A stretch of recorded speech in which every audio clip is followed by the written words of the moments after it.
El Señor nos bendiga, mis hermanas, en esta mañana. Bendito sea el nombre del Señor. Agradezco a mis hermanas del directorio, tanto de aquí, de Argentina, como de Chile, por darme la oportunidad de compartir la palabra del Señor. Siempre es un privilegio, es un gozo poder hacerlo. Y en esta mañana tenemos básicamente para compartir, como todo estudio, como toda charla, prefiero llamarle yo a veces, la oportunidad y la posibilidad de intercambiar opiniones, ¿sí? No viene uno aquí con el espíritu de decir yo quiero simplemente enseñar, también quiero aprender, porque en verdad uno también se enriquece con las opiniones, con las preguntas, con las intervenciones de los hermanos, de las hermanas, de los pastores, y todos nos vamos enriqueciendo, todos vamos creciendo. La Biblia dice que tenemos que llegar a la unidad de la fe, a que todos hablemos lo mismo, expresemos lo mismo y aún hasta sintamos lo mismo, dice la palabra del Señor. Bueno, la iglesia nació el día en que los hermanos, un grupo como de 120, dice, estaban unánimes. Y eso significa en un solo alma, unánimes, en un solo alma, pensaban lo mismo, sentían lo mismo, querían lo mismo, oraban por lo mismo, anhelaban lo mismo. Y así debe estar la iglesia. Ese es el estado que el Señor quiere para la iglesia. Allí es cuando Dios derrama su poder y su gracia. Bueno, el lema de nuestra convención de Dorcas es, ¿cómo dice? Transformadas para servir. Transformadas para servir. Y sin duda la transformación que el Señor hace en nuestras vidas, perdóname que voy a bajar esto un chiquitito, porque yo soy más fuerte de voz. La transformación, ahí está. La transformación que el Señor hace en nuestro corazón es una transformación integral, porque el Señor cuando interviene en nuestras vidas, interviene en toda área de nuestra vida.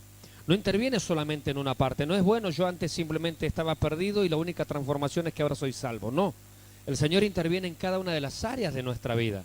El Señor interviene, por ejemplo, en el área de la economía, en el área del trabajo. La Biblia dice que el que hurtaba, no hurte más, dice, sino trabaje. O sea, cuando el Señor viene a nuestras vidas, cuando el Señor comienza una obra, es una transformación integral, es una transformación en todas las áreas, en el área del hogar, en el área de la finanza, en el área de las emociones, en el área de la madurez, tenemos que aprender a ser personas maduras, en el área de la responsabilidad.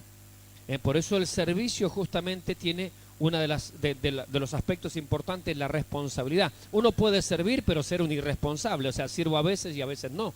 Entonces la transformación que Dios quiere para nuestras vidas es una transformación integral. Y en esta mañana yo quiero hablar, para aquellos que quieren tomar nota, tengo este pizarrón para que me ayuden algunos pequeños apuntes. El título es Transformadas en la sujeción. Ese es el título. Y no se preocupe, hermana, que no voy a hablar de la sujeción hogareña. No voy a hablar de la sujeción hombre-mujer. No ese es el tema. O sea que, porque a veces las hermanas dicen, bueno, vamos a dar un estudio para mujeres y comienza allí, ¿no?, la relación hombre-mujer y que la mujer debe estar sujeta a su marido. No, la palabra sujeción no termina allí en ese punto, sino que es mucho más amplia. Entonces, el título es Transformadas en la sujeción. Y yo quisiera definir por lo menos 3 palabras, en primer lugar. La primera palabra que quiero definir es la palabra justamente sujeción. ¿Qué es sujeción? Pregunto yo, ¿sujeción es inferioridad? No es inferioridad, o sea que si una persona está sujeta a otra no es que es inferior. Sujeción implica, digamos, denigrar a la otra persona. Yo le pido a esta persona que esté sujeta y con eso yo la estoy haciendo inferior, la estoy denigrando, la estoy rebajando en algún modo. No tiene nada que ver con eso. ¿Qué es sujeción entonces, básicamente? Es someterse. Es someterse, es someterse a algo. Usamos otra palabra que no sea la misma para definirla, ¿sí? En este caso sería someterse a algo. Yo busqué una definición del diccionario común, no es del diccionario bíblico, que dice que sujeción es poner en algo, en alguna cosa, pongo otro objeto para que no se caiga. Por ejemplo, puse un clavo o un tornillo para que sujete el reloj y no se caiga. Puse una cosa, un tornillo, para que esta otra cosa no se caiga, sino que se quede afirmado, se quede quieta, se quede en su lugar, no se mueva de allí, adopte una posición permanente. Eso técnicamente es la palabra sujeción.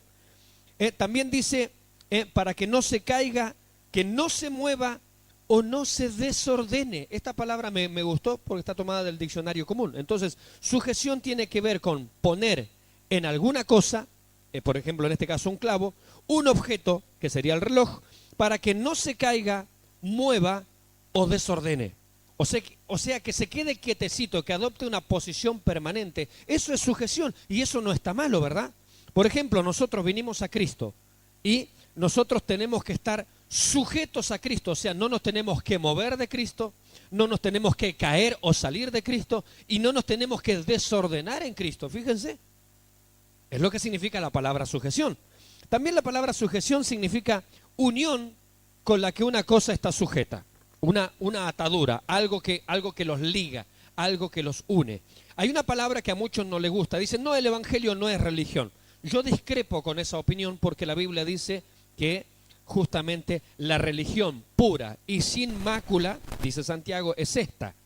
Visitar a las viudas, los huérfanos sin tribulaciones, etcétera, etcétera. No mantenerse apartado del pecado. ¿Sí? Eso lo dice Santiago y él usa la palabra religión. Ahora, la palabra religión, ¿sabe qué significa?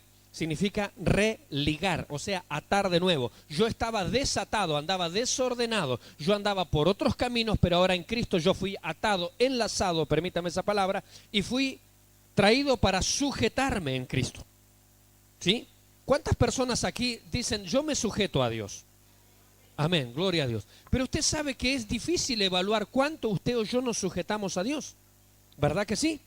¿Cuántas personas aquí hay salvas? Uy, veo como 10 conté yo.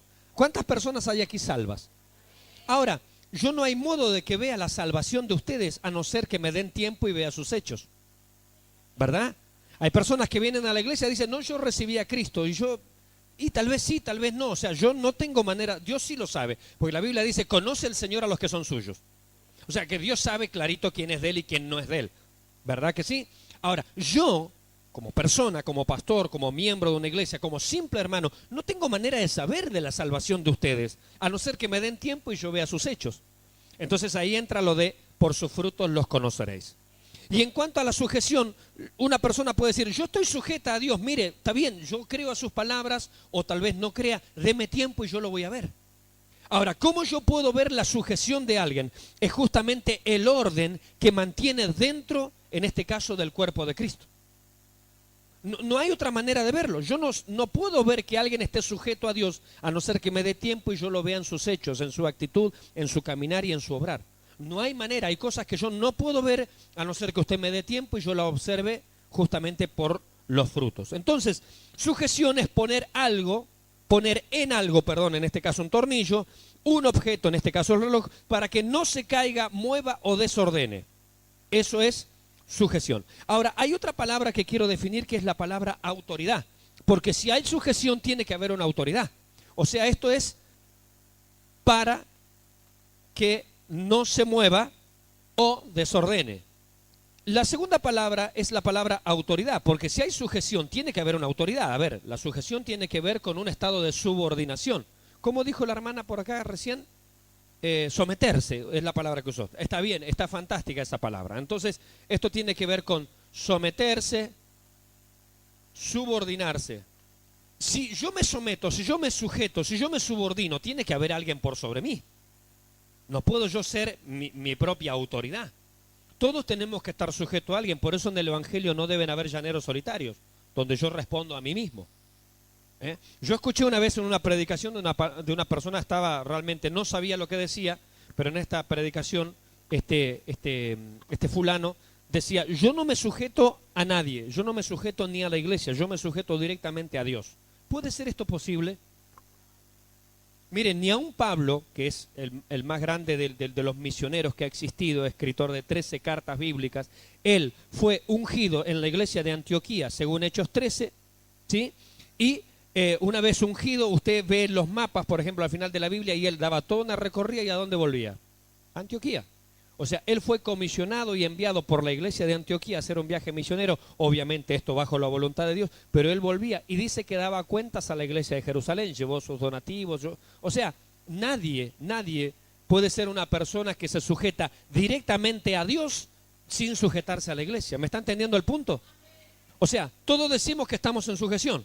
Si vinimos a Cristo, ahora hemos sido religados y estamos en una posición que tenemos que estar fijos, estables, no desordenados, sometidos, subordinados, en este caso a Cristo. Ahora, eso tiene que ser dentro del ámbito de la iglesia. La autoridad primaria es Dios, obviamente, ¿cierto? Dios es nuestra autoridad, claro que sí. Pero también la iglesia es autoridad, porque la iglesia es el cuerpo de Cristo.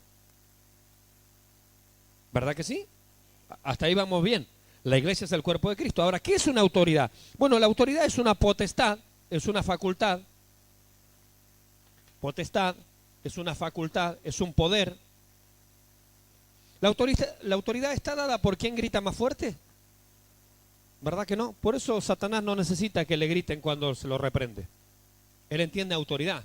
Dijo el centurión, yo digo a este ven y viene, a aquel ve y va, y a aquel otro hace esto y lo hace. No necesita gritarle.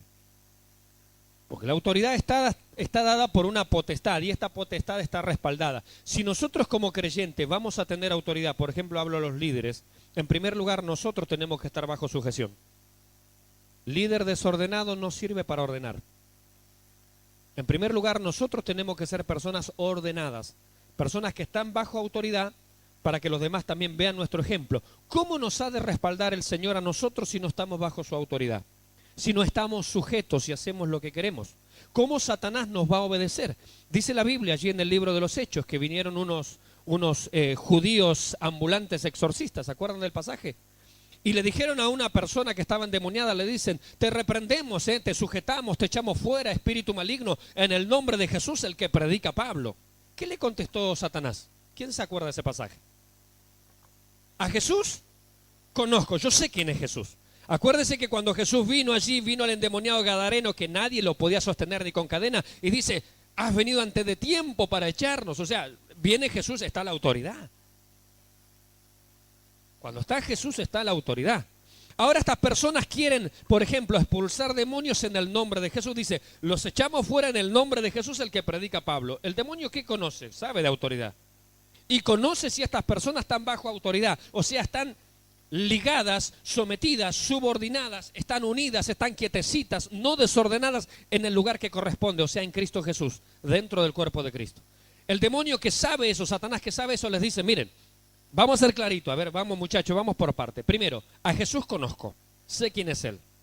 Segundo, yo conozco a Pablo, o sea que cuando Pablo ordena, nosotros obedecemos. ¿Por qué? Porque Él está bajo autoridad, Él no está desordenado, está ordenado, está sometido, está sujeto, está en el lugar que Dios lo quiere tener. Pero ustedes, ¿quiénes son? Así como hacemos los argentinos.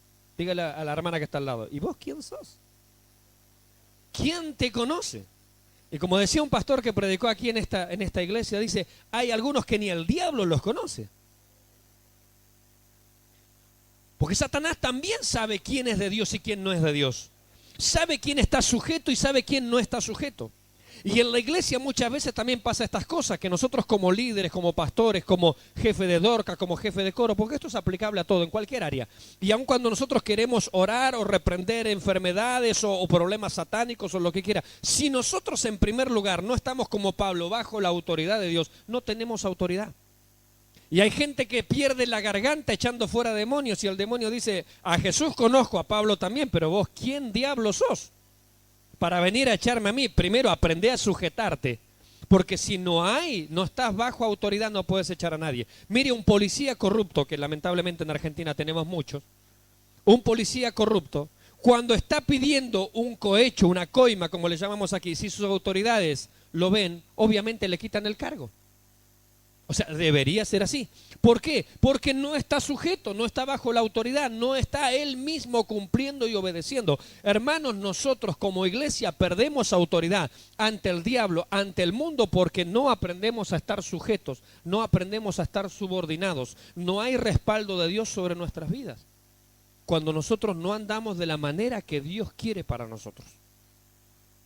Hablando el Señor Jesucristo, dice, Padre, en el huerto de Getsemaní, ¿qué dice Él? Si puedes, pasa de mí esta copa. O sea, lo que me estás pidiendo, la verdad, a mí no, a mi carne, a mi cuerpo no le agrada. Le estaba pidiendo la cruz. Que vaya a la cruz, que asuma el pecado de la humanidad. ¿Sí? Dice, Padre, si fuere posible, pasa de mí esta copa, pero ¿qué? No se haga, no se haga mi voluntad, sino la tuya. Y eso es sujeción.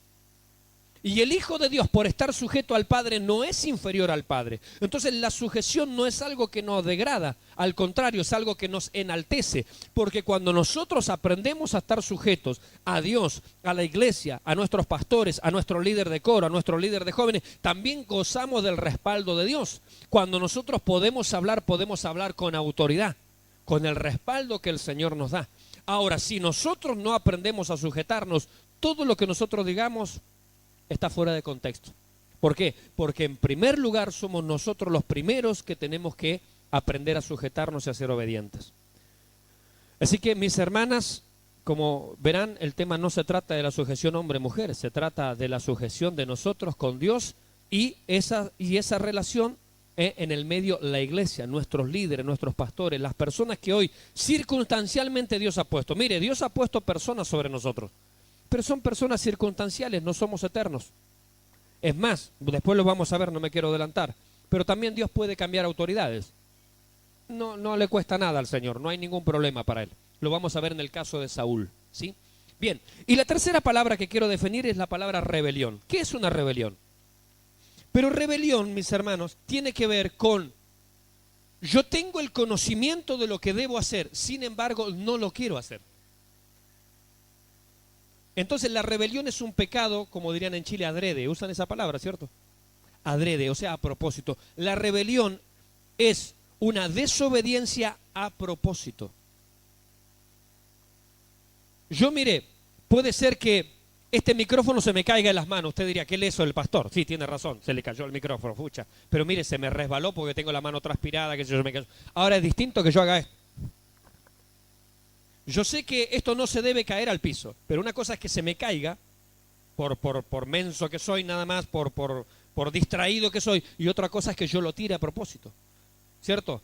Yo, por ejemplo, como dueño del micrófono puedo decir, fucha, la hermana, mire, le pasé el micrófono nuevo y se le cayó de las manos, y bueno, me puedo lamentar, y bueno, ¿qué va a hacer? Pobre hermana, estaba nerviosa, se le transpiraron la mano. Otra cosa es que me lo agarre y me le tiro al piso. Yo voy a decir, no, hermana, ¿cómo se le ocurre? O sea, mi actitud va a cambiar en base a cómo la otra persona hace las cosas.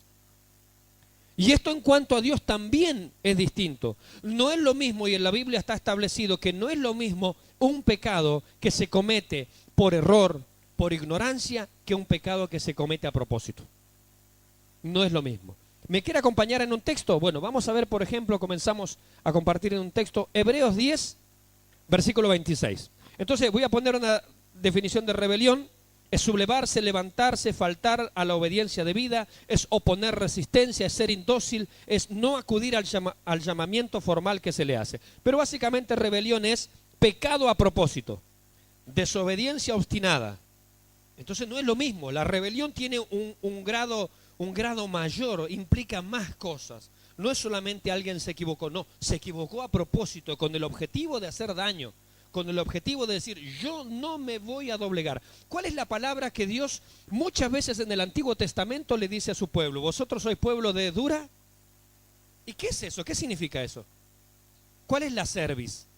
O sea, gente que le cuesta agachar la cabeza. Gente que le cuesta la obediencia, terco, porfiado, testarudo. Es una palabra que en el Antiguo Testamento se repite desde Génesis hasta Malaquías. Vosotros sois pueblos de dura cerviz, o sea, gente que no quiere obedecer. O sea, rebeldes a propósito. No son rebeldes sin causa, son rebeldes con causa. ¿Cuál es la causa? No querer obedecer. Rebeldes adrede, no querer sujetarse. No querer aceptar la autoridad, querer mandarse solo. Y vamos a ver que esto comienza en realidad desde mucho tiempo atrás. Entonces, podríamos ver estas tres palabras como definición. Bien, vamos al punto segundo. O la rebelión está dada contra la autoridad. Si Dios va a transformar nuestras vidas, va a tratar este asunto de nuestra sujeción a Dios, a su palabra, a su Espíritu Santo, a la iglesia, al liderazgo, los unos con los otros. Porque la Biblia dice, someteos pues los unos a los otros. Cuando habla de la llenura del Espíritu Santo en Efesios, en el capítulo 5, cuando nos dice que tenemos que cantar himnos y salmos y cantos espirituales, no os embriaguéis con vino, en lo cual hay disolución. También habla allí dice, sométase, sujétense unos a otros.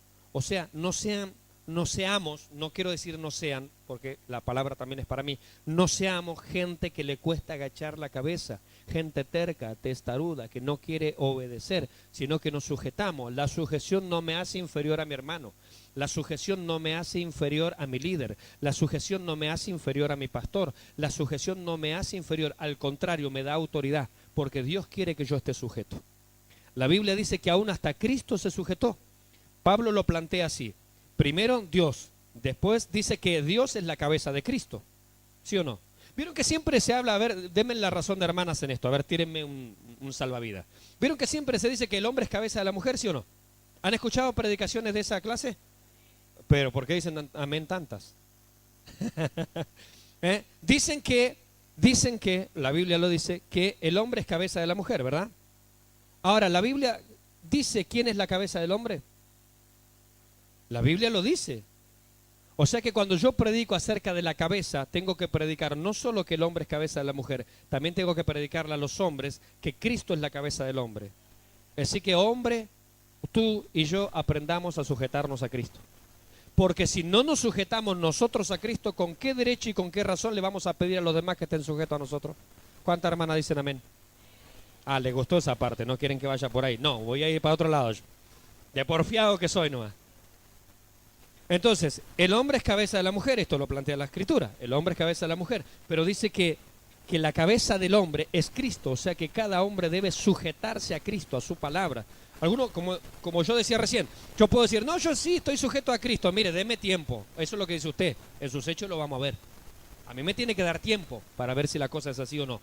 Ahora, el hombre está sujeto a Cristo porque Cristo es la cabeza del hombre. Ahora, ¿Cristo tiene cabeza?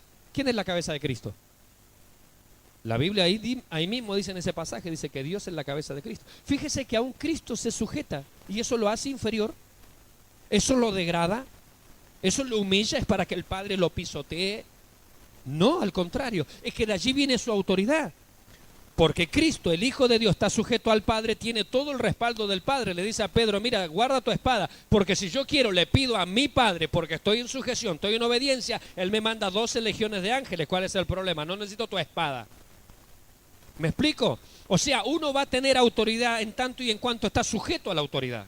Si usted, como miembro, como líder, como pastores, si yo como pastor no estoy sujeto, aquí está mi pastor vicepresidente del directorio general, si yo como pastor no estoy sujeto a mis pastores, ¿de dónde viene mi autoridad? Soy un charlatán.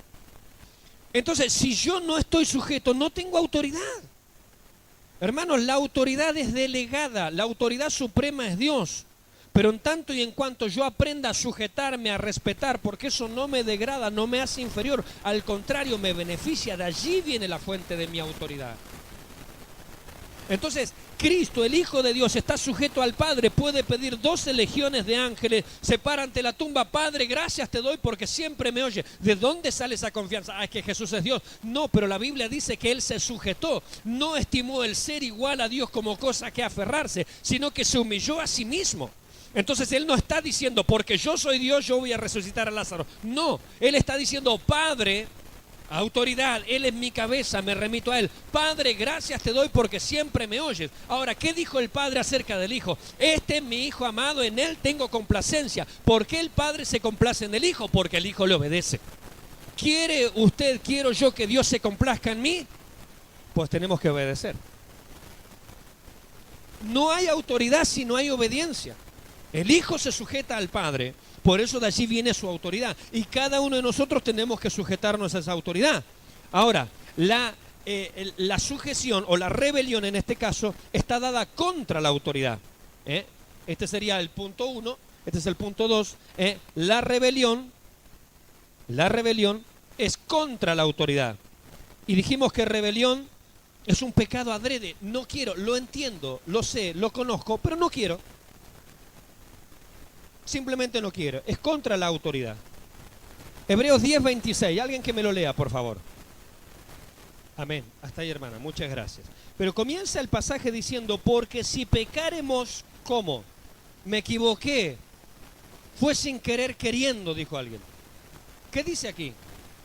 Eso es rebelión. El pecado voluntario es rebelión. El pecado voluntario, cuando yo sé hacer las cosas y no la hago, Santiago dice, es pecado de omisión ese, ¿no? El que sabe hacer lo bueno y no lo hace, le es pecado. Eso es omisión, ¿sí? Pero esa omisión es una omisión adrede. Es una rebelión, es el pecado, simplemente yo sé lo que tengo que hacer, pero ¿saben qué? No lo quiero hacer. Como diría don Ramón, no se me pega la regalada gana, no lo quiero hacer. No, y no lo hago y punto. Y porque no quiero nomás. No tengo motivos, pero simplemente el motivo es que mi corazón no quiere. Y dice allí claramente que el pecado de rebelión, este pecado adrede, este pecado a propósito, no es un pecado así tan fácil que me la llevo. Mire, ¿Dios perdona pecados, sí o no? ¿Cualquier pecado? ¿O hay pecados que el Señor no perdona? Por ejemplo, fui homicida. No, el Señor perdona, ¿verdad? El Señor perdona nuestros pecados. O sea, cualquiera que hayamos hecho, el Señor perdona. Ahora, cuando nosotros tenemos el conocimiento de la verdad, cuando ya tenemos las cosas claras, por eso algunos comparan esto con la blasfemia del Espíritu Santo. Los fariseos entendían, veían, este es el Mesías. Las obras que Él hace testifican de Él, porque yo dije, yo no puedo saber si usted es hijo de Dios a no ser que usted me dé tiempo. Ahora, cuando yo veo sus obras, veo su fruto, evidentemente usted es hijo de Dios, ¿sí o no? ¿Es así el procedimiento? Amén. Desde el punto de vista humano es el procedimiento. Alguien me dice, yo soy cristiano. Yo le digo, está bien, vamos a ver en el tiempo. Pero en el tiempo me demuestra sus obras, sus hechos, su palabra, su conducta, su vida, su testimonio, que es hijo de Dios. ¿Cuál es mi conclusión? Sí, hermana, le doy la razón, usted es una hija de Dios. No me quedan dudas. ¿Por qué? Porque usted lo demostró, porque sus frutos atestiguan de eso. Los fariseos, el Señor estuvo predicando, enseñando, les dijo, miren, no me creen a mí, crean a mis obras, porque mis obras dan testimonio de mí.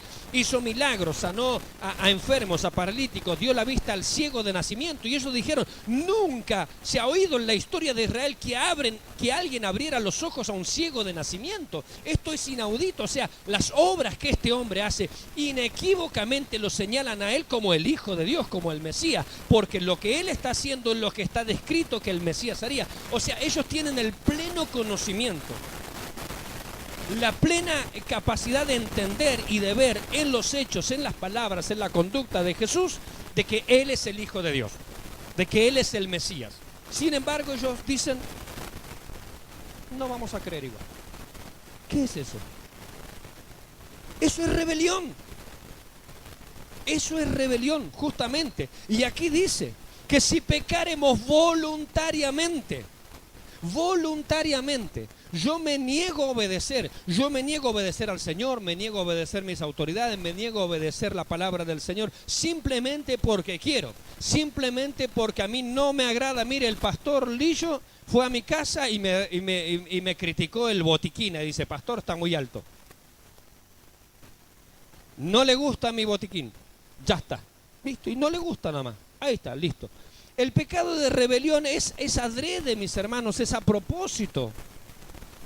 Es simplemente contradecir la cosa porque se la quiere contradecir nada más. No me gusta el pastor por esto, no me gusta la pastora por esto otro, no me gusta mi líder de jóvenes porque aquí, porque allá, porque salto, porque bajo, porque... Pero no importa, pero no has visto la obra que tiene, no has visto su testimonio, no has visto su trabajo, su esfuerzo. La Biblia dice que tenemos que mirar a los que nos presiden en el Señor e imitar su fe, su camino, su conducta. Ojalá todos los líderes fueran personas, si fuéramos personas, hermanos, intachables, como dice la palabra del Señor, que tenemos que ser irreprensibles. Pero aún si nuestro líder no fuera irreprensible, ¿eso nos da libertad a nosotros de hacer lo que quisiéramos? Sin embargo, en la realidad es otra cosa. Porque ustedes aquí en este ámbito me dicen, no nos da libertad. Sin embargo, en la realidad es otra cosa. Porque muchas veces en la realidad nuestra reacción es distinta, aún con las falencias y deficiencias del liderazgo y de los pastores. Porque, a ver, hermanos, seamos honestos, los pastores tenemos fallas y errores. ¿Qué dicen los pastores y pastoras presentes? Tenemos fallas y errores. Porque somos gente común y corriente que Dios ha llamado para una función distinta. Pero sufrimos, vivimos, tenemos calor, tenemos frío, padecemos hambre, a veces estamos cansados. Simplemente estamos cansados. O usted no está cansado a veces. Claro que nos cansamos, nos fatigamos. Pablo dice, nos fatigamos, nos cansamos y esto, pero todo lo soportamos por amor de Cristo y por amor de vosotros. Pero vivimos lo mismo que los demás. Exactamente lo mismo. Y muchas veces, y gloria a Dios, digo, porque la Escritura nos deja ver muchas veces los errores de los grandes hombres de Dios en la Escritura. Nosotros ahora hemos sacado la cartelería, pero antes que ustedes vinieran teníamos otro cartel puesto allá atrás, que dice 2015, año de los héroes de la fe. Y estamos viendo las personas, hombres y mujeres, grandes y chicos, que por la fe alcanzaron grandes promesas en el Señor. Pero también vemos sus errores, vemos sus falencias, vemos sus fracasos. Porque eran hombres comunes y corrientes. Dice la Biblia que Elías era hombre sujeto a pasiones, como las nuestras.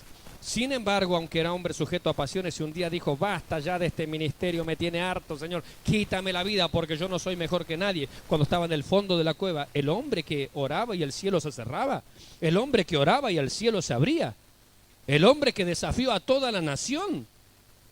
Ese hombre, sí, un día dijo, basta ya Jehová, me tiene harto este ministerio, Señor, quita, pone a otro mejor porque no soy mejor que nadie. Y quería morirse, una depresión tremenda. ¿Los hombres de Dios se deprimen? ¿Las mujeres de Dios se deprimen? ¿Y si usted viera a su pastora deprimida? ¿Y si usted viera a su pastor deprimido, cansado, diciendo, basta ya Jehová, quítame del ministerio porque no soy mejor que nadie?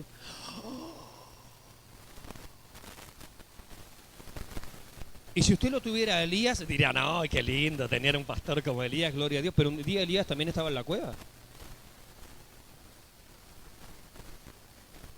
Y si usted tuviera a Noé, ¿le gustaría a Noé? La Biblia dice que Noé fue pregonero de justicia, 120 años predicó. ¿Sí o no? ¿A cuánto salvó? Qué fracasado el hombre, la pura familia iba con él a la iglesia, ¿no? Sin embargo, la Biblia dice que él fue pregonero de justicia. Ahora no gana nadie. Pastor, esta iglesia no crece. ¿Y qué le importa a usted si el crecimiento lo da Dios? Yo sembré, Apolo regó, pero el crecimiento lo da Dios. ¿Y qué importa si somos 8?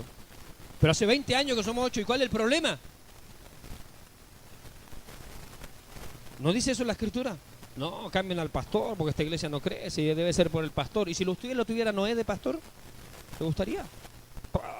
Hace 120 años vienen los hermanos a visitarnos acá y somos los mismos 8 pelagatos de siempre. ¿Y cuál es el problema? Son 8 salvos. Estos días me encontré, estábamos ahí en el ministerio acá de culto, aquí en Bahía Blanca, y habíamos 4 o 5 pastores nada más. Y justo se hablaba acerca de los pastores, y un pastor que tiene una iglesia importante acá en Bahía, una de las más grandes, tiene algo de 600 almas en su iglesia, un tremendo teatro alquilado en pleno centro, allí a 6 cuadras de la plaza. Dice, yo no sé, dice, estábamos charlando así, éramos poquito, una charla media informal. No sé, dice, cómo hacen algunos pastores, dice, que están tantos años, dice, con un poquito de alma. Yo no sé qué haría en ese caso. Y yo le cité a Noé, le digo, ¿y qué diría Noé? 120 años predicó, Dios le habló una sola vez, él se tomó de esa palabra, predicó 120 años, eso sí, no ganó a nadie. ¿Usted lo invitaría a predicar? Le dije yo. No me respondió palabra, no volaba una mosca en esa charla. Ese es otro tema, no ver la iglesia como una empresa. La iglesia no es una empresa. No, la iglesia es el cuerpo de Cristo. Gloria al nombre del Señor. Pero volvemos a nuestro tema aquí. Deuteronomio 17:12, anótelo. Nos habla de que proceder con soberbia, no obedeciendo al sacerdote o al juez, dice, esta persona que hiciera esto morirá. Y este es un principio, gloria a Dios que no estamos bajo la ley, ¿verdad? ¿O no? ¿O estamos bajo la ley o bajo la gracia? ¿Pecaremos porque estamos bajo la gracia y no bajo la ley? No, al contrario, dice la Biblia. O sea, no mezclemos las cosas. Pero la ley decía, fíjese, la ley dice, y aquí el escritor a los hebreos citó la ley, el que viola la ley de Moisés por el testimonio de 2 o 3 testigos morirá irremisiblemente. Y dice, ¿cuánto peor castigo pensáis que merezca el que pisoteare al Hijo de Dios? El que fuere rebelde, porque aquí está hablando del pecado de rebeldía, de obstinación. No quiero obedecer porque no quiero nomás. Y se pregunta así, ¿cuánto mayor castigo no merecerá esta persona? Porque si aquellos no tenían el Espíritu Santo viviendo en sus corazones, aquellos Cristo todavía no había venido. Aquellos no vieron ni conocían la historia de Cristo, ni el Nuevo Testamento, ni las cartas de Pablo, ni nada. Y sin embargo, el que violaba la ley de Moisés debía morir. Y ahora nosotros tenemos toda la información de Dios a nuestro alcance. Y dice la palabra del Señor, aquí está escrito, mire, yo lo tengo bien marcado en mi Biblia, la tengo aquí bien allí en azul. Dice, porque si pecaremos voluntariamente después de haber recibido el conocimiento de la verdad. ¿Cuántos de los que están aquí recibieron el conocimiento de la verdad? Ahora, recibir el conocimiento de la verdad implica un grande compromiso. Y no solo ustedes como mujeres, nosotros como pastores. Dice la Biblia, hermanos, no os hagáis maestros muchos de vosotros sabiendo que recibiremos mayor condenación. Santiago capítulo 3, versículo 1. Hemos de dar cuenta, al que mucho se le da, mucho se le demandará, dice la palabra del Señor. Así que dice, ya no queda más sacrificio por los pecados, sino una horrenda expectación de juicio y de hervor de fuego que ha de devorar a los adversarios. Tremendo lo que dice la palabra del Señor. Y nosotros muchas veces lo tomamos a la ligera. Hermanos, una cosa es errar, otra cosa es ser obstinado, otra cosa es ser rebelde por querer serlo nada más. Y como le decía recién, Deuteronomio 17:12 nos habla de que la persona que procedía con soberbia, no obedeciendo al sacerdote o al juez, debía morir. Eso es lo que decía la ley. Bien, veamos lo que dice la palabra del Señor también en Romanos capítulo 13, versículos 1 al 7. Entonces la rebelión está dada contra la autoridad. La rebelión es la falta justamente de sujeción. Dice Romanos 13, 1, dice, sométase, ¿lo tiene ahí? Léalo conmigo, por favor. Sométase toda persona, ¿quién es? Todos, ¿verdad? Sí, vamos de nuevo, por favor. Sométase toda persona a las autoridades superiores, porque no hay autoridad sino de parte de Dios, y las que hay por Dios han sido establecidas. Pregunto yo, el pastor y la pastora que usted tiene, ¿por quién fueron establecidos? El líder que usted tiene de coro, ¿quién lo estableció? ¿El líder de jóvenes? ¿El de ciclistas? Mire, y cuando Dios quiera sacarlos, si ellos hacen las cosas mal, Dios los va a sacar, ningún problema. Dios me puede sacar a mí de un plumazo, a Dios no le cuesta nada. Porque el lugar que Dios me ha dado no es para que yo me enseñoree de la grey. No es para eso. Esto lo dice allí Pedro en su primera carta, al capítulo 3. Dice, no enseñoreándose de la grey de Dios. Yo no estoy acá para ser el mandón. Estoy para apacentar la grey de Dios, dice la palabra del Señor. Sigamos leyendo. Versículo 2. De modo que quien se opone a la autoridad, léalo conmigo, a lo establecido por Dios resiste, y los que resisten acarrean condenación para sí mismos, porque los magistrados no están para infundir temor al que hace el bien, sino al malo. ¿Quieres pues no temer la autoridad? Haz lo bueno y tendrás alabanza de ella. Pastor Lillo, yo le hago una pregunta personal. ¿Usted está contento con los que le obedecen o enojado usted? Mi pastora Juanita, ¿usted está contenta con las hermanas que usted dice vamos a hacer esto y lo hacen y aquí y allá y usted ve el entusiasmo? ¿Contenta o enojada? ¿Vio lo que dice la palabra? Dice, teme la autoridad, obedece la autoridad y tendrás alabanza de ella. Alabanza de ella. La autoridad dentro de la iglesia, la autoridad fuera de la iglesia, porque aquí está hablando de la autoridad en general. Está hablando también de las autoridades terrenales. Dice, al que tengamos que pagar impuestos, bueno, hay que pagar impuestos. Al que debamos pagarle honra, paguémosles con honra. ¿Sí? No debáis a nadie nada, sino el amar a los unos a los otros, dice la palabra del Señor. Entonces, oponerse, hermanos, a la autoridad es resistir a la autoridad, es resistir a Dios. Sin duda. Ese es el camino a recorrer. Oponerse a la autoridad es oponerse a Dios, es resistir a la autoridad. Ahora veamos, ¿dónde está el origen de la rebelión? Tercero podríamos poner. ¿Qué opinan ustedes? ¿Dónde está el origen de la rebelión? La rebelión, hermanos, en primer lugar, el principio de la rebelión, de esto de oponerse a la autoridad, comenzó en el mismo cielo. Allí comenzó la rebelión. Y toda esta rebelión fue encabezada por un ser llamado Satanás. ¿Sí? Allí lo dice, oh, ¿cómo caíste, Lucero, hijo de la mañana? Lucero por Lucifer, el personaje más, o uno de los personajes más importantes en ese momento en el cielo. Satanás. Satanás, el nombre significa opositor, adversario. Ese es el nombre. ¿Quién le habrá puesto ese nombre? Dios mismo le tiene que haber puesto ese nombre. ¿Sí? Dios mismo. Así como Adán le puso el nombre a todos los animales, mostrando su autoridad sobre los animales, Dios le tiene que haber puesto el nombre a cada uno de los seres celestes. En este caso, Satanás significa opositor, adversario. Alguien que se opone, simplemente me opongo. Como estaban en una votación, dice, miren, no sé de qué se trata, pero me opongo. ¿Ha encontrado gente así? Por las dudas, me opongo, no estoy de acuerdo, mire. Bueno, Satanás es de eso. Miren, no sé de qué se trata, de qué están hablando, pero yo estoy en contra. Porque esa es su característica. En cuanto a su obra, Jesús dice que Él vino para robar, matar y destruir. Esa es su obra. Pero en cuanto a su naturaleza, lo que Él es, Él se opone. Esto es de Dios, me opongo. Esto es de la santidad, me opongo. Esto es de sujeción, me opongo. Rebelión. Él propone todo lo contrario. O sea que cuando nosotros estamos en contra de las cosas del Señor, actuando en contra de las cosas que Dios ha establecido, estamos asumiendo el mismo principio de Satanás, es me opongo, estoy en contra, no me gusta, no estoy de acuerdo. Ese es el principio satánico, me opongo, soy adversario, yo estoy en contra.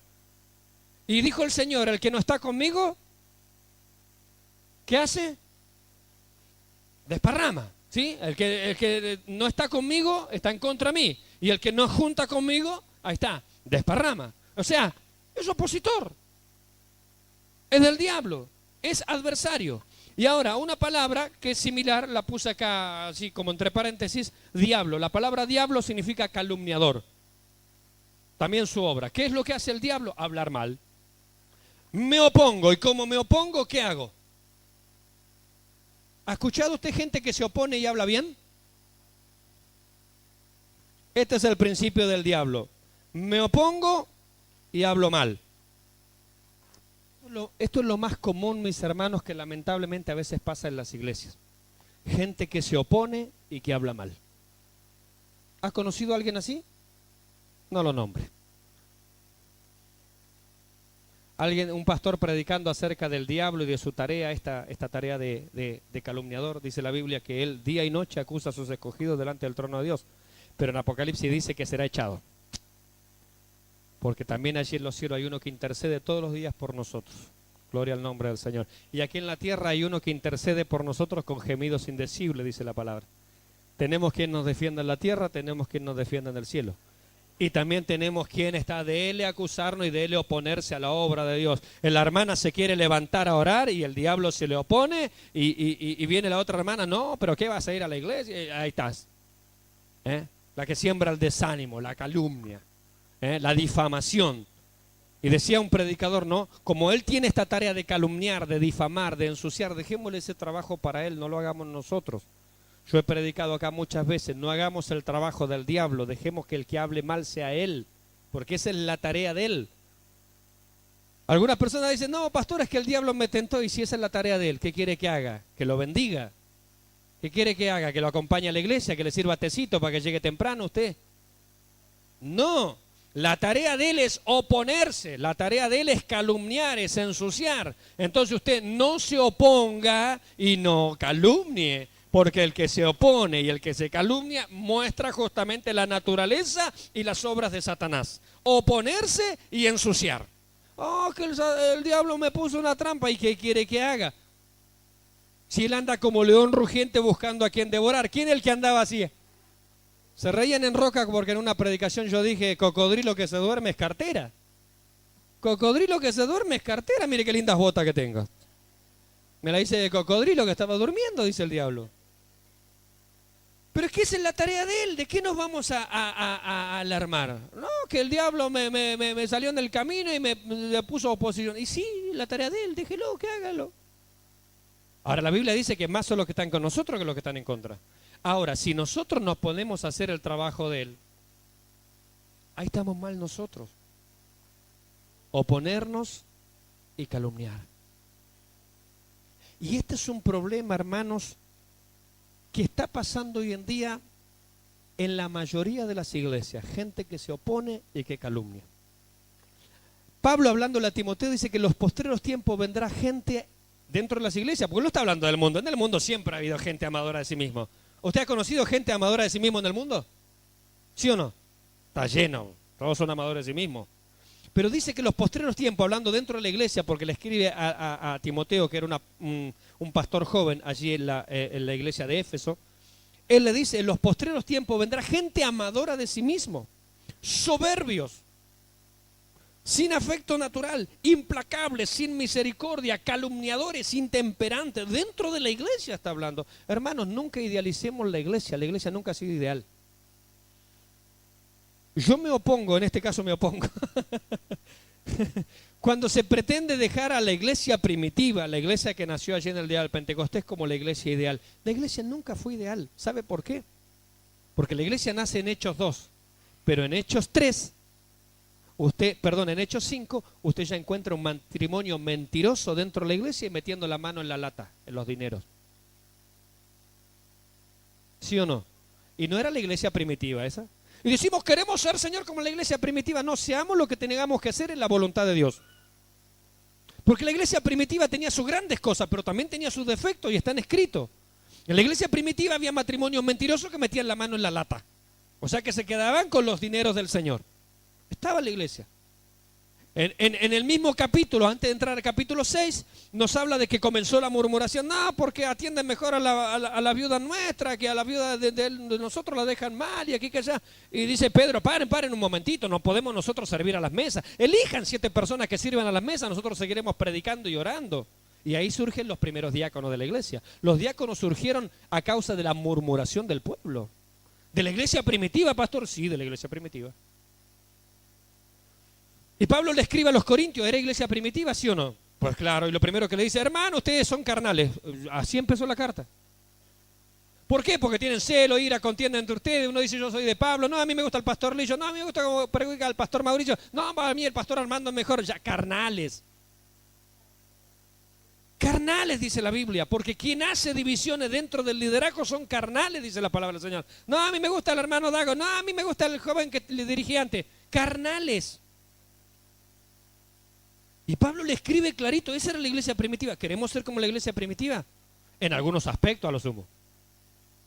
Entonces no idealicemos la iglesia primitiva. La iglesia primitiva y la iglesia actual y la iglesia del medio siempre tuvo sus problemas. Es más, yo le digo una cosa, donde hay gente hay problemas. ¿Quiere una iglesia perfecta? Es la iglesia vacía. Nadie se queja de nadie, mire. Métale 2 personas y ya van a empezar los conflictos. Y sí. Como predicaba un pastor en una ocasión, dice, hermano, cuando usted encuentre la iglesia que para usted es perfecta, por favor no vaya porque usted le va a echar a perder. Así predicaba y tenía razón. Porque quien anda buscando perfección de los demás, ¿por qué no se mira a sí mismo primero? Deja de mirar, dice la paja en el ojo ajeno, mira tu propia viga. Y así tenemos gente que da vueltas por las iglesias que lo único que hace es oponerse y calumniar. No hace otra cosa. Y eso es el principio que manifestó Satanás, oponerse y calumniar. Eso es lo que él hace, es lo que él se dedica. Bueno, que haga su trabajo él, pero no lo voy a hacer yo, no lo hagamos nosotros. Nosotros no nos metamos en esa corriente, mis hermanos. El origen de la rebelión, bueno, el origen fue celestial. Allí hablamos de Satanás como el opositor, el adversario. Y él dice algunas cosas aquí, fíjese, aquí está el orgullo. ¿Qué es lo que él dice? Lo primero que él dice, en cuanto a él, dice, subiré. ¿Cuál es el deseo de él? Yo tengo que estar arriba, yo no me merezco estar tan acá abajo. Usted tiene una persona dentro de la iglesia que piensa que no se merece el lugar donde está, es el principio de rebelión de Satanás. ¿Usted está conforme en el lugar de la iglesia que está ocupando? Ah, gloria a Dios, ahora están todos conformes. El principio de Satanás es, yo no me merezco este lugar, yo la verdad creo que Dios tiene algo, sí tiene algo mejor, pero yo me merezco, no es tiene, yo me merezco algo mejor. O viene la hermana, sí, la verdad, usted tendría que estar frente a las Dorcas, no sé para qué está esa hermana. Ahí está. Le echa leña al fuego. No, hermana, usted tendría que estar ahí al frente. No sé, esta hermana, ya está. Ese es el principio de rebelión de Satanás, en no estar sujeto bajo la autoridad, porque mientras Dios tenga otra autoridad por sobre mí, mi deber es estarle sujeto. Y si yo no le estoy sujeto, el respaldo de Dios no está sobre mi vida. porque Dios no respalda desordenados, porque la sujeción tiene que ver justamente con fijarse, estarse quieto, estar ligado a un lugar, no moverse, no desordenarse, estar en el lugar que Dios me puso. Mire, la primera vez que yo fui a Chile hace un par de años atrás, me acuerdo que fue en Laja, mi primera predicación en Chile fue acerca de este joven llamado Josué. Josué estuvo 40 años a la sombra de Moisés y nunca lo escuchamos a él que se haya quejado. Uy, este Moisés, este viejito, no se muere nunca. 120 años. No ve, pero como el primer día, tiene fuerza para subir el monte Nebo. Sin embargo, él estuvo 40 años siendo, como dirían acá un libro en Argentina, Don Segundo Sombra. 40 años, y él no se quejó. ¿Cuál es el problema? ¿Cuántos años usted lleva sin que la nombren jefe de Dorca? ¿Qué importa? ¿O pensamos nosotros que nos merecemos algo más? Primero, ¿qué merecemos nosotros en relación a Dios? ¿Merecemos algo? ¿Merecíamos la salvación siquiera? Yo no merecía la salvación, yo soy salvo de pura gracia. Primero, no merecía la salvación. Segundo, yo tampoco merecía estar en el ministerio. No lo merecía. Y si estoy en el ministerio es porque Él tuvo gracia y misericordia en mi vida, por eso estoy. Estoy en el camino del Señor porque Él tuvo misericordia de mí. Y dentro del camino del Señor, Él me puso en el ministerio simplemente de pura gracia. El apóstol Pablo dice esto: yo fui blasfemo, perseguidor de la iglesia, que ni merezco ser cristiano, pero Dios tuvo gracia sobre mi vida y por su gracia soy lo que soy. Se lo debo todo a Él. Si yo estoy ocupando este lugar en esta mañana dando una palabra o como pastor o como lo que sea, hermano, es por la gracia de Dios, no es porque yo lo merezca, no es porque yo merezca algo más. Entonces la primera palabra que hay en Satanás en su boca es yo subiré, yo subiré. Yo no voy a esperar a que me ascienda. Yo no voy a esperar mi tiempo, yo no voy a esperar, yo subiré. Y si tengo que pisar alguna cabeza, pues la pisaré, pero yo subiré porque yo me merezco algo mejor. La verdad, el pastor no está viendo bien, puso a otras personas que, ¿quién sabe si es así? Y no es el tiempo de Dios para que nosotros aprendamos a servir, a estar sujetos, a no tener este principio de rebelión en nuestro corazón. Ocupar un lugar más alto que el que tenemos. Lo segundo que dice Satanás es, junto a las estrellas estaré. O sea, ¿qué quería él? Donde la gente brilla. Yo quiero estar en medio de las estrellas. Yo no sé por qué me hicieron sentar acá anoche. Yo tendría que haber sentado allá adelante.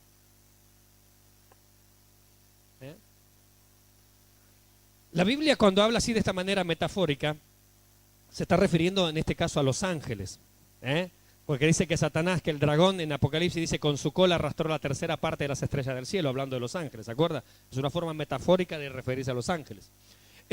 Aquí cuando dice subiré a las estrellas, escúcheme, yo necesito un lugar más elevado, el ministerio que yo tengo. ¿Cómo voy a ser apóstol, diácono? Soy yo, pastor Lillo. ¿Qué se piensa usted? Mire toda la gente que me escucha a mí. Yo prediqué en Chile, en Argentina, escúchame, Chelillo. Yo me merezco que pastor diácono, yo, Lillo, escuchame, Lillo, entre nosotros, entre nos, Lillo. Yo escribí un libro, Lillo, no sé si la tenés clara, Yo me merezco estar entre las estrellas, yo me merezco, no pastor diácono, me merezco pastor obispo mínimo, el querubinato, apóstol hay demasiado, quiero algo más grande. ¿Se da cuenta? Ese es el estilo de muchos en este día. Pero no solamente eso que se autoproclaman apóstoles y profetas y cuánta cosa. Es el principio de rebelión que está en nuestro corazón cuando nosotros creemos que nos merecemos un lugar más importante que el que Dios nos ha dado. Es un principio de rebelión en nuestro corazón. La Biblia dice que tenemos que ser humildes. Cuando más humildes somos, más nos parecemos a nuestro Señor. Porque Él dijo, aprended de mí que soy la estrella acá. No, manso y humilde. O sea, no solo que lo digo, sino que lo demuestro. Soy manso y humilde de corazón. Cuando más mansos somos, cuanto más humildes somos, más nos pareceremos a nuestro Señor. Pero cuando nosotros creemos que el lugar que ocupamos no es acorde a lo que nosotros somos, y cuando nosotros queremos ascender a otro lugar de estrellato, de privilegio, más arriba, hermano, estamos mostrando el principio de rebelión que había en Satanás. Él también dice, me sentaré. Allí, yo subiré junto a las estrellas, no menos de eso, pero yo allí me sentaré, o sea, yo voy a estar allí dirigiendo a los demás, porque el que se sienta no trabaja, ¿cierto? Ordena. Está ahí dirigiendo, haga esto, venga para acá, allá. Porque está sentado, es como el rey ahí, el que está gobernando. Yo estoy para dirigir. Mire, nosotros estamos para servir, dice el Señor.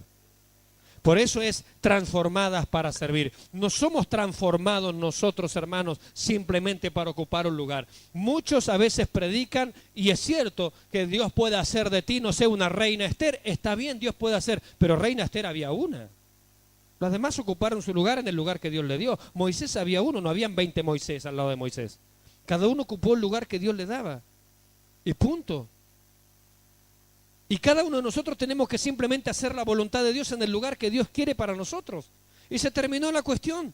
Que Dios pueda hacer de ti una reina Esther, ningún problema. Que Dios pueda hacer de ti aquello o esto otro, sin ningún problema. Pero no vamos a ser todos reina Esther acá adentro. O no vamos a ser todos nosotros como Abraham, todos somos ricos, tenemos ganado, siervos, criados. No.